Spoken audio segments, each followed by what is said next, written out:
తెలంగాణ రాష్ట్రంలో భారతీయ జనతా పార్టీకి ఓ ఊపు తెచ్చిన నేతగా బండి సంజయ్కు పేరుంది. బీజేపీ తెలంగాణ రాష్ట్ర శాఖ అధ్యక్షుడిగా బండి సంజయ్ బాధ్యతలు చేపట్టిన తర్వాత బీజేపీ శ్రేణుల్లో ఉత్సాహం వచ్చింది.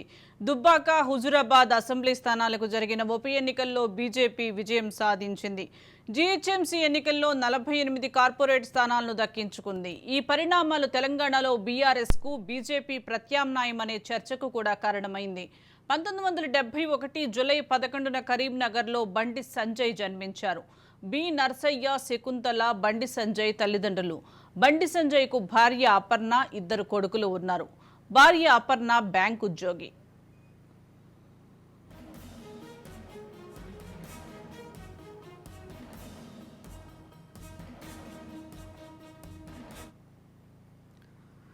కరీంనగర్లోని సరస్వతి శిశు మందిర్లో బండి సంజయ్ విద్యాభ్యాసం చేశారు. 12 ఏళ్ల వయసులోనే రాష్ట్రీయ స్వయం సేవక్ సంఘంలో బండి సంజయ్ చేరారు. విద్యాభ్యాసం చేసే సమయంలో అఖిల భారతీయ విద్యార్థి పరిషత్లో చేరారు. ఏబీవీపీ కరీంనగర్ పట్టణ అధ్యక్షుడిగా బండి సంజయ్ పనిచేశారు. పలు రాష్ట్రాల ఏబీవీపీ ఇన్ఛార్జిగా కూడా ఆయన పనిచేశారు. 2014లో తమిళనాడులోని మదురై కామరాజ్ యూనివర్సిటీ నుంచి పబ్లిక్ అడ్మినిస్ట్రేషన్లో మాస్టర్ డిగ్రీని పొందారు. మరోవైపు భారతీయ జనతా యువమోర్చాలో పలు కీలక బాధ్యతలను కూడా నిర్వహించారు. 1996లో మాజీ కేంద్ర మంత్రి ఎల్కే అద్వానీ నిర్వహించిన రథయాత్రలో బండి సంజయ్ పాల్గొన్నారు. 35 రోజుల పాటు అద్వానీ యాత్రలో బండి సంజయ్ పాల్గొన్నారు.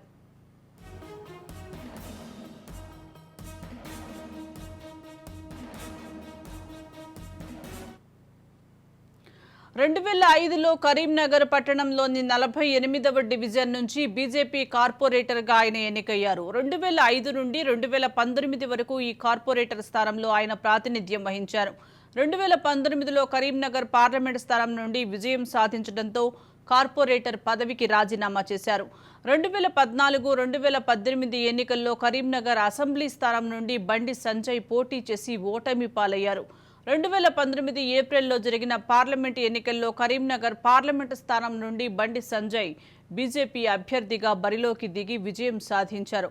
2019 మే 23 నుండి కరీంనగర్ ఎంపీగా ఆయన కొనసాగుతున్నారు. మరోవైపు 1994 నుండి 2003 వరకు Karimnagar urban cooperative urban bank డైరెక్టర్గా కూడా పనిచేశారు. బీజేపీ తెలంగాణ రాష్ట్ర అధ్యక్షుడిగా బండి సంజయ్ను 2020 మార్చి 11న ఆ పార్టీ నియమించింది. తెలంగాణలో బీజేపీకి ఊపు తీసుకురావడంలో బండి సంజయ్ కీలకంగా వ్యవహరించారు. కేసీఆర్ నిర్ణయాలపై ఒంటికాలిపై విమర్శలు చేసేవారు. అంతేకాదు కేసీఆర్ ప్రభుత్వ నిర్ణయాలపై పలు ఆందోళన కార్యక్రమాలు నిర్వహించారు. బీఆర్ఎస్కు ప్రత్యామ్నాయం బీజేపీ అనే చర్చ కూడా తెరపైకి వచ్చింది.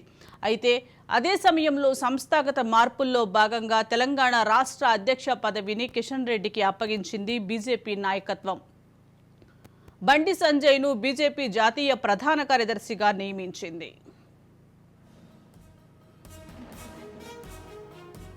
దీనికి సంబంధించి మరింత సమాచారం మా ప్రతినిధి ఫణిరాజ్ అందిస్తారు. ఫణిరాజ్,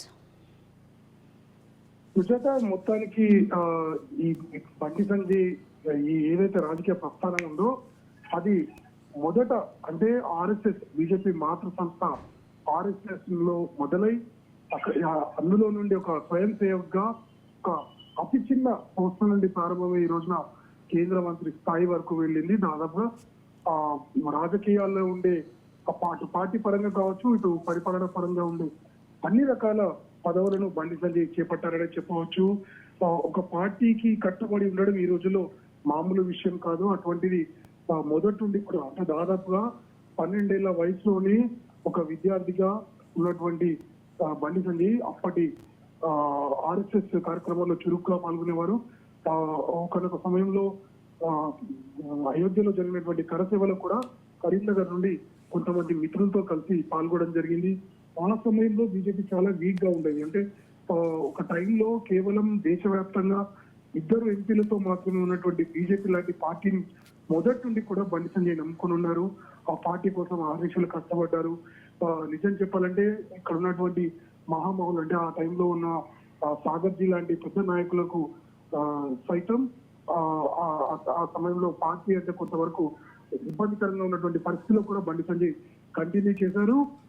అయితే రాజకీయంగా చూసినట్లయితే తనది పూర్తిగా కూడా తన సీఎస్ విషయాన్ని చెప్పవచ్చు. తను చేసినటువంటి పనులు చాలా చిన్న స్థాయి అయినా కూడా సమర్థవంతంగా నిర్వహించారు. మరోవైపు అగ్రనేతల దృష్టిలో ఎప్పుడైతే పడ్డారో ఆ తర్వాత క్రమక్రమంగా తన సేవలను వినియోగించడం ప్రారంభించారు.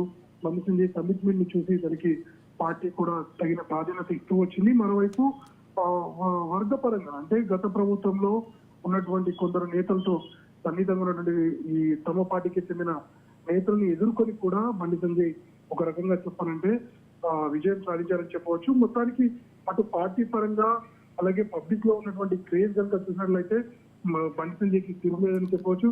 గతంలో ఉన్నటువంటి రాజకీయ అవాంతరాలను దాటుకుని ఈ రోజు కేంద్ర మంత్రి వరకు వెళ్ళడం జరిగింది. Right, thank you Phaniraj.